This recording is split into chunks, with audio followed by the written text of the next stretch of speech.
تو 2 ساعت بعد بیا. دلت نمیخواد بری اونجا نه؟ نه نمیخوام، ولی تصمیممو گرفتم که برم. شما 2 خوشحال میشید دیگه، برای همین. خانم هانیه چی میشه پس؟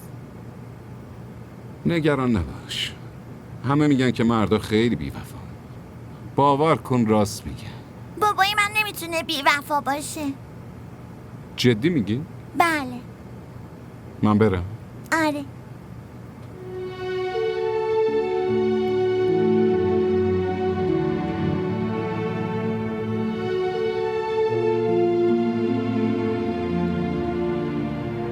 وایسا بابا.